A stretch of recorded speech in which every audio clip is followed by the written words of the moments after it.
Football 90 minute का खेल और देखने वालों के 900 मील प्रति मिनट की रफ्तार से दौड़ते हुए दिल। अगर हमारे देश में किसी शहर का धर्म फुटबॉल है तो मैं आज उसी शहर में हूं।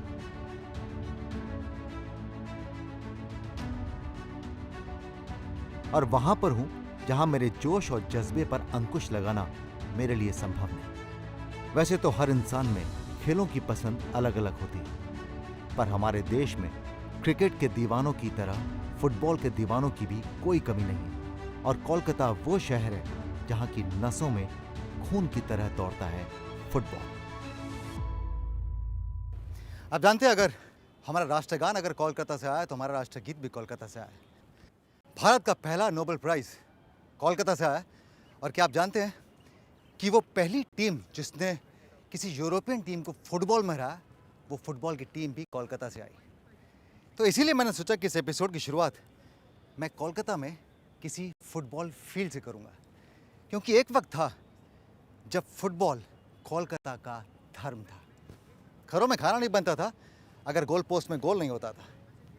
और ये एपिसोड शुरू कर रहा हूँ मैं एक ऐसे शख्स के साथ में जिनका नाम फुटबॉल की दुनिया में स्वर्णिम अक्षरों में दर्ज है और जिनकी फैंस की सूची में Sam Manekshaw, field marshal Sam Manekshaw का नाम भी शामिल है।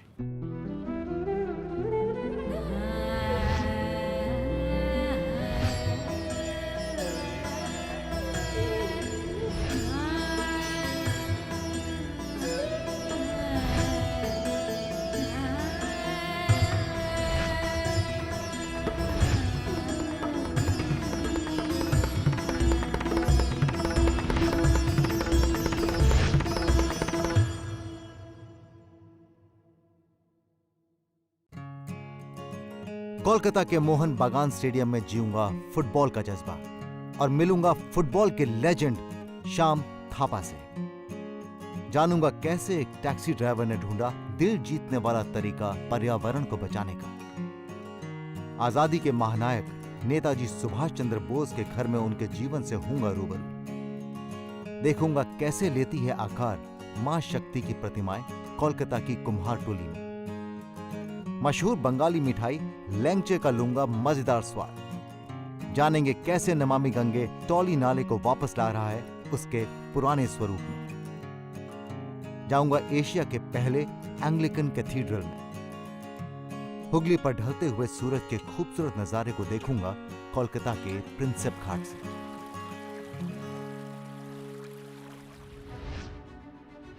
राजमहल से बंगाल की राजधानी कोलकाता की दूरी लगभग 326 किलोमीटर है। पीके बैनर्जी, चुनी गोस्वामी, श्याम थापा जैसे लेजेंड्स कहीं हुए हैं तो वो कोलकाता में हुए हैं। मेरा सौभाग्य तो देखिए, आज मैं मिल रहा हूं फुटबॉल के महानायक लेजेंड श्याम थापा से। श्याम सर, आप जानते नहीं कि मैं इस समय कितना ज्यादा एक्साइटेड हूं। आप जानते हैं, फुटबॉल की दुनिया का ऐसा कोई प्लेयर नहीं होगा, हिंदुस्तान की बात कर रहा हूं, कोई भी ऐसा प्लेयर नहीं होगा जिसने श्याम थापा के बारे में नहीं सुना। इनका नाम इंडियन फुटबॉल में गोल्डन लेटर्स में लिखा हुआ है। और आज मैं इन्हीं के साथ में यहाँ पर हूँ, इन्हीं के साथ में बातचीत कर रहा हूँ। Sir, I am super thrilled.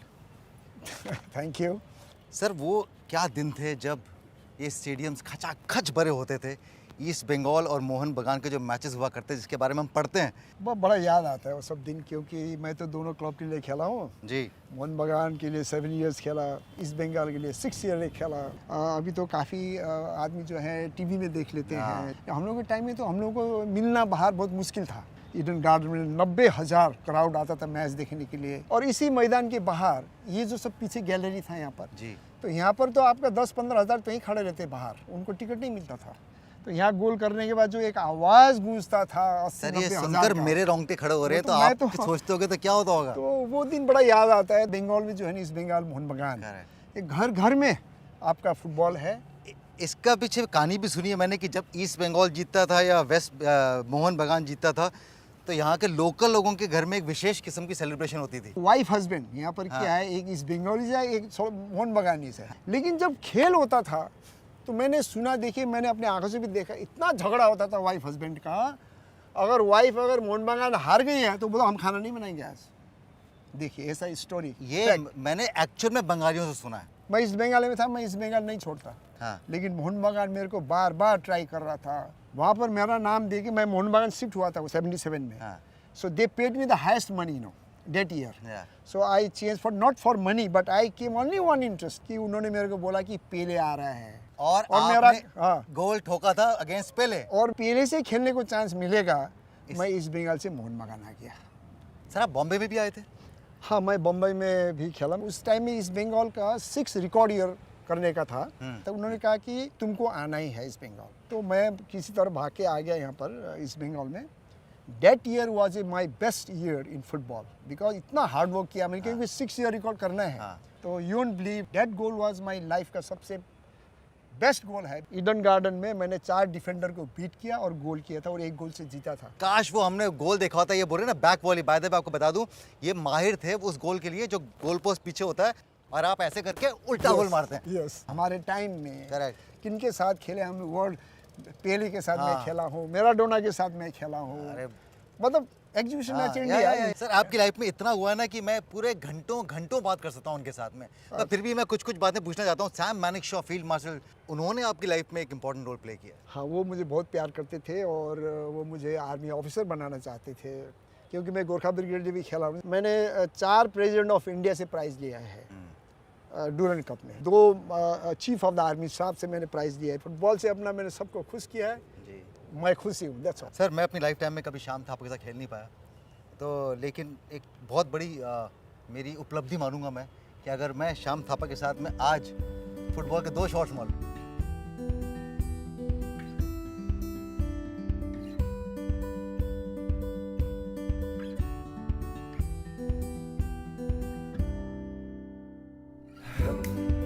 कहते हैं अगर सोच अच्छी हो तो दुनिया कहीं भी खूबसूरत बनाई जा सकती है, फिर वो ऑफिस हो, घर हो, कार हो या फिर टैक्सी हो। यही तो कमाल किया है धनराज चक्रवर्ती ने। गार्डन, बुक्स, कार्टून ये सब हैं उनकी ग्रीन टैक्सी में। क्या हुआ? नहीं, ये किसी संग्रहालय में पड़ी हुई कोई पुरानी कार नहीं है जिसके ऊपर पड़े पड़े यूं ही घास उग गई। ये कोलकाता में चलने वाली एक साधारण टैक्सी है, लेकिन इसे चलाने वाले की सोच इसे असाधारण बनाती है। बपीदा हमारा ये ना ये गार्डन बनाया क्यों अपने बताएं पहले। जैसे कि शहर में पेड़ पौधा काटे जा रहा है तो मेरा मन में दुख होता था। तो ये पेड़ के लिए कोई कुछ बोलता नहीं, कुछ करता नहीं है। तो मेरा मन में हुआ जो आदमी को हमारे घूम के हम बोल सकते हैं पेड़ पौधा बचाने के लिए, लेकिन हम कैब ड्राइवर है, मेरा बात सुनेगा कौन। देखिए टैक्सी में बहुत आदमी बहुत कुछ फेंक के जाता है। तो ऐसे ही हमको सुबह गाड़ी धोते धोते बोतल मिला था, उसमें क्या करेंगे सोचते पेड़ लगा दिया। तो हमको लगा जो और 1 2 लगा दे। जब अंदर भर दिया बागान में, बगीचा बन गया तो आदमी को अच्छा लगना शुरू हो गया। सब तस्वीर उठा रहा है, सेल्फी उठा रहा है।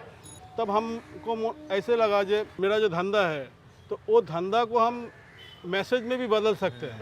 फिर सफाई करते करते पेड़ पौधा पानी देते थे। मेरा दोस्त लोग हमको बोला अरे बापी इतना तो का पेड़ लगा दिया, यार कहाँ लगाएगा, अपना माथा में लगा।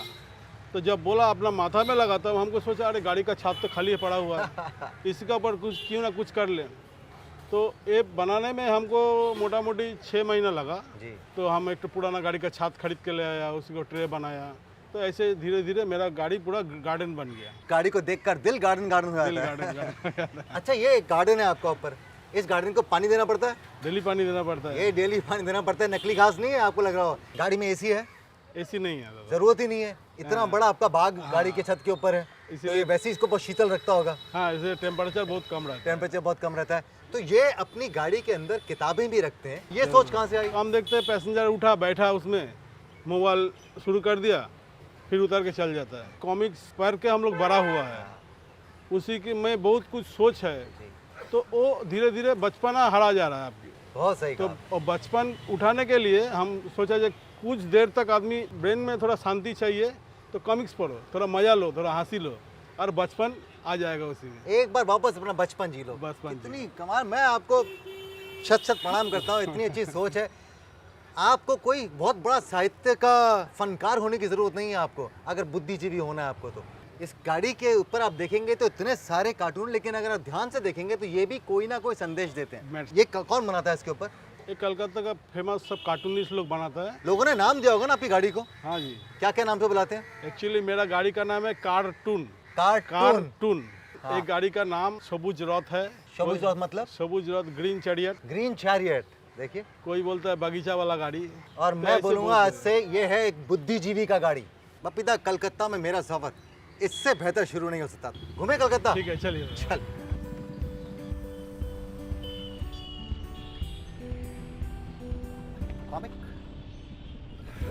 ये मेरे लिए आज सिर्फ सफर नहीं है, ये तो प्रेरणा का एक नया आयाम है। हम कहीं भी हो, किसी भी परिस्थिति में हो, अपनी बुद्धि से, अपनी सोच से दुनिया बदल सकते हैं, बस चाह होनी चाहिए। आगे है, नेताजी सुभाष चंद्र बोस के घर में देखूंगा वो गाड़ी जिससे नेताजी ने किया था महानिष्क्रमण। देखूंगा कैसे मूर्तिकार देते हैं मां दुर्गा को स्वरूप। रसीले लैंगचे का उठाऊंगा आनंद। बहुत बहुत बहुत बढ़िया है। जानेंगे कैसे कोलकाता और उसके आसपास के शहरों में हुगली नदी को स्वच्छ कर रहा है नमामि गंगे।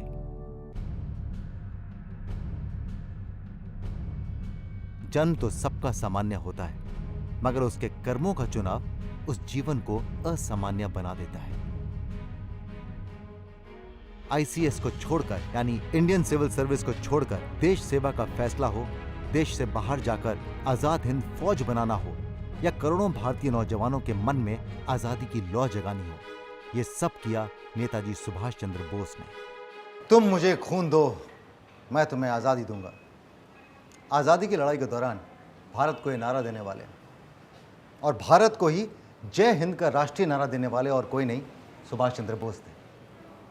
आज़ादी की लड़ाई के दौरान अंग्रेज़ों के खिलाफ सुभाष चंद्र बोस ने आज़ाद हिंद फौज सेना का गठन किया और कई युद्ध भी लड़े, जिसमें उन्होंने कई प्रदेशों को मुक्त भी करवाया।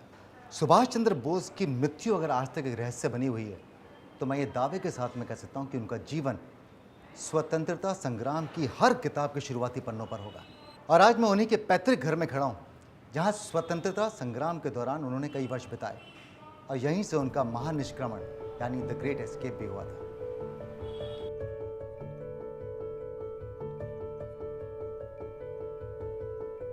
ये जो है वंडरर कार है, 1941 में सुभाष चंद्र बोस जी ने इसी गाड़ी से 1941 में इस घर से बाहर निकले थे महानिष्क्रमण के लिए। तो आपने कहा वंडरर कार, ये एक्चुअली वंडर ही है, मतलब ये अपने आप में, क्योंकि ये वो गाड़ी जिसके अंदर सुभाष चंद्र बोस यहाँ इस घर से आखिरी बार निकले थे, पर अभी बाहर निकलती नहीं, चलाता रहता कोई नहीं इसको। कभी कभी हम लोग इसको इंजन को स्टार्ट करने के लिए चलाते हैं। जो कोई भी चलाता होगा वो तो बहुत ही गर्वान्वित महसूस करता होगा। हाँ, लास्ट टाइम जो प्रणब मुखर्जी साहब आए थे जी, तो उन्होंने गाड़ी में बैठे। देखिए हमारे भूतपूर्व प्रेसिडेंट प्रणब मुखर्जी भी इस गाड़ी की सवारी ले चुके हैं। जी, आप जो देख पा रहे हैं ये नेताजी सुभाष चंद्र बोस की बेड है। 17 जनवरी 1941 में वो रात को यहीं से महानिष्क्रमण के लिए निकले थे। Netaji used the single bed, ये उनका बिस्तर है और ये उनके पिताजी का बिस्तर है। देखिए बेड को देखकर ही उनकी सादगी का परिचय मिल जाता है, कितना साधारण सा उनका बिस्तर था। 23 जनवरी 1897 को कटक में जन्म हुआ था नेताजी सुभाष चंद्र बोस का, और फिर उन्होंने जो जीवन की उड़ान भरी, उसने सबको प्रेरित कर दिया। मैं आपको बता नहीं सकता कि किस तरह की तरंगे महसूस करते हैं जब आप इस तरह के घर में प्रवेश करते हैं और उस दौर को याद करते हैं। जरा सोचिए, इस घर से आज़ादी की लड़ाई की रणनीति बनाई जा रही थी। न जाने कितने आदरणीय नाम इस घर में आए होंगे। ये घर उनकी यादों से गूंजता है और आज वर्षों बाद भी नेताजी को हमारे बीच जिंदा रखे हुए।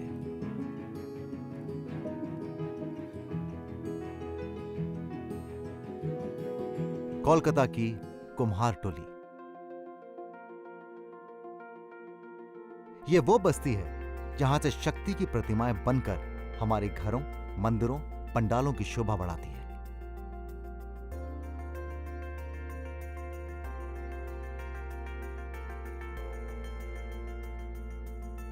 गंगा की मिट्टी को आकार देकर भक्तों की आंख में उनके भगवान को अगर कोई बसा देता है तो वो है यहाँ के कलाकार।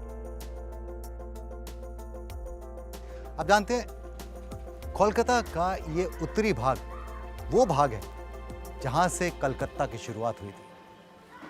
कलकत्ता की सांस्कृतिक परिसर के कुछ बहुत ही अमूल्य नग इसी भाग में मिलते हैं और कुमारतुली उन्हीं में से एक है। कुम्हारतुली यानी कुम्हारों की बस्ती। ये वो बस्ती है जहाँ के कुम्हार पिछले 300 सालों से दुर्गा पूजा में दुर्गा की प्रतिमाएं बनाते आए हैं।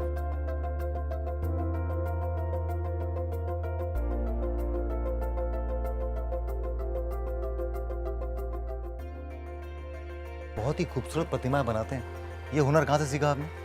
हम कुमारटुली में रहते हैं बचपन से ही, तो मूर्ति बनता देखते थे, हमको भी अच्छा लगता था। तो इसमें देखते देखते हमको एक्सपीरियंस हुआ, तो हम भी यहीं से काम सीखे।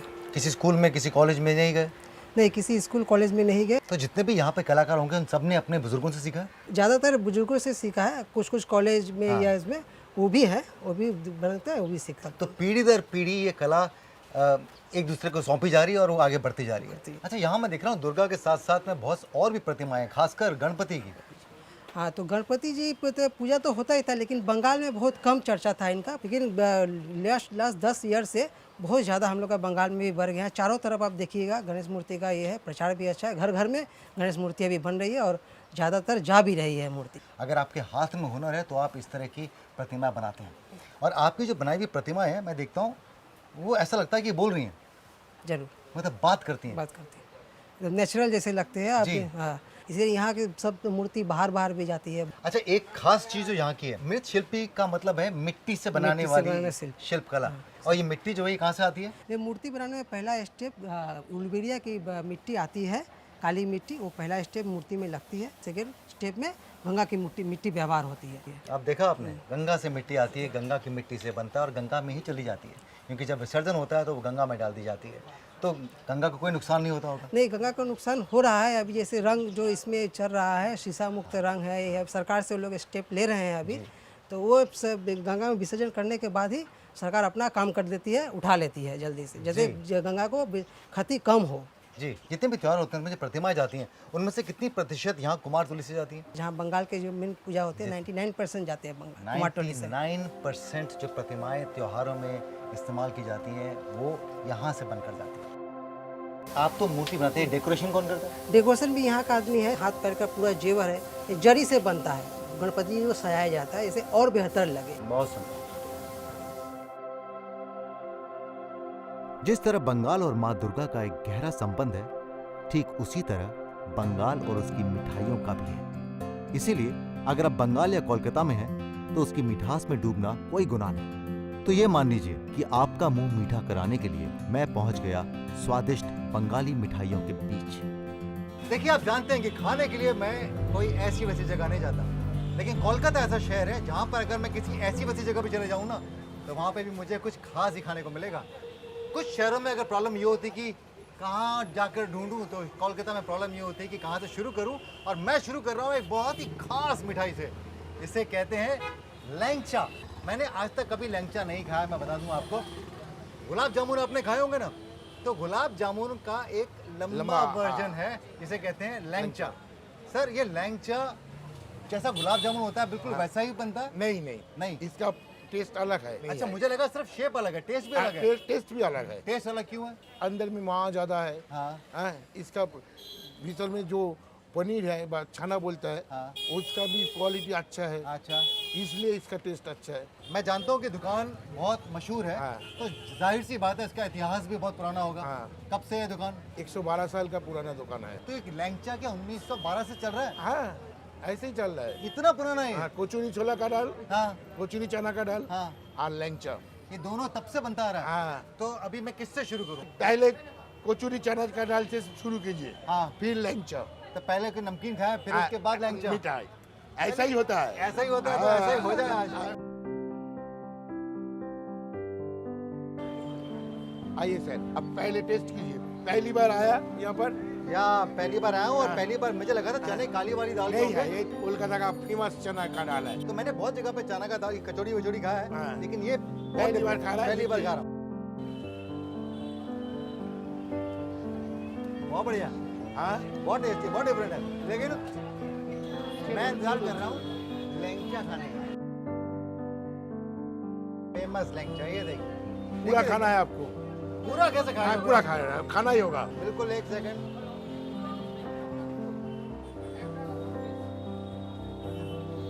बहुत बहुत बहुत बढ़िया है। खा लीजिए, पूरा खा लीजिए। ये गुलाब जामुन से ज़्यादा टेस्टी लगा हम मुझे। बोल रहे हैं ना आपको।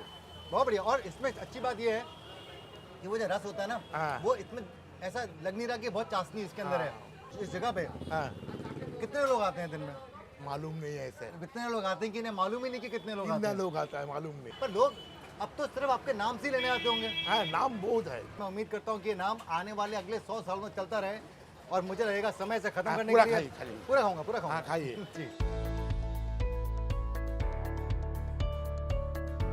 कोलकाता शहर के बीच से बहता है टॉली नाला, जो किसी समय में आदि गंगा के नाम से जाना जाता था।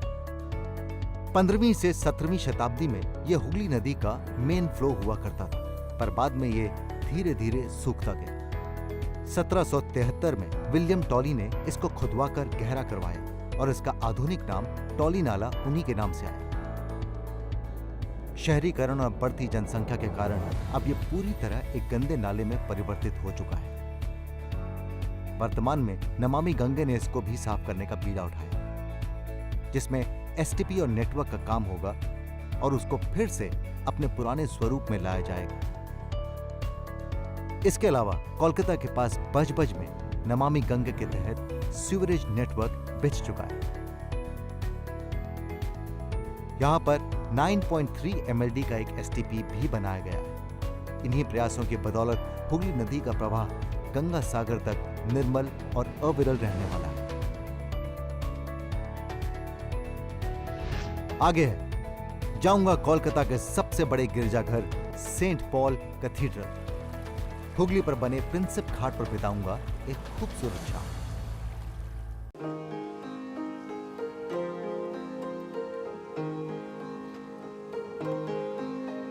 कोलकाता का शानदार सेंट पॉल कैथीड्रल अपने आप में एक मिसाल है। अंग्रेजों द्वारा बनवाया गया ये कोलकाता का सबसे बड़ा चर्च है और इसके बारे में यह भी कहा जाता है कि ये एशिया का पहला एंग्लिकन कैथीड्रल है। 1839 में शुरू होकर 1847 में बनकर तैयार हुए इस कैथीड्रल का शानदार आर्किटेक्चर भारत के मौसम को ध्यान में रखते हुए बनवाया गया था। इसीलिए इसका आर्किटेक्चरल डिजाइन इंडो गॉथिक कहा जाता है।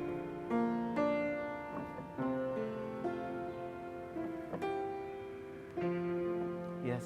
That was wonderful. Oh, thank you. Very, very soothing. Thank you. Goes with the ambience as well. Oh, thank you. What were you playing? I mean, I was playing the song Jesus Keep Me Near the Cross. This is the cathedral. The first cathedral was St. John's Church. And the crowd was so much that they built this big church.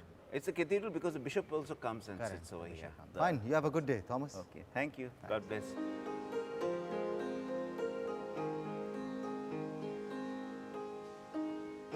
Kolkata का ये Saint Paul cathedral एक जीती जागती याददाश्त है उस समय की जिस समय भारत में अंग्रेजों का शासन था। 19वीं शताब्दी की शुरुआत में कोलकाता में यूरोपियन समुदाय की संख्या इतनी बढ़ गई कि पूजा घर कम पड़ने लगे।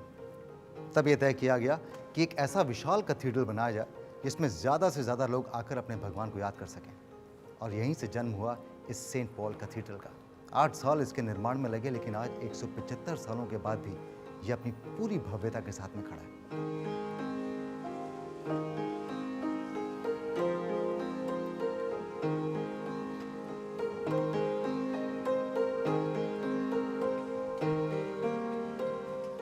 हुगली नदी पर ढलता हुआ सूरज, कोलकाता के प्रिंसेप घाट से हुगली का ये लुभावना दृश्य। वक्त गुजरता है और जीवन कहीं भी कभी भी थमता नहीं है, और हमें शायद हर दिन ये सिखाता है निरंतर चलना ही अविरलता है, इस गंगा की धारा की तरह। आप जानते हैं ये उन राजा राम मोहन रॉय की भूमि है जिन्होंने हमारे समाज को न सिर्फ बाल विवाह और सती जैसी नकारात्मक परंपराओं से निजात दिलाई, बल्कि महिलाओं के अधिकार को एक नया अर्थ भी दिया। इस भूमि पर बुद्धिजीवियों की कभी कमी नहीं रही। आज भी यहाँ बहुत से बुद्धिजीवी हैं। बप्पीदा को देख लीजिए, आज भी बदलाव लाने की कोशिश कर रहे हैं। बदलाव जिसका हम बेसब्री से इंतज़ार करते हैं। लेकिन आप जानते हैं बदलाव की गति इतनी धीमी क्यों होती है?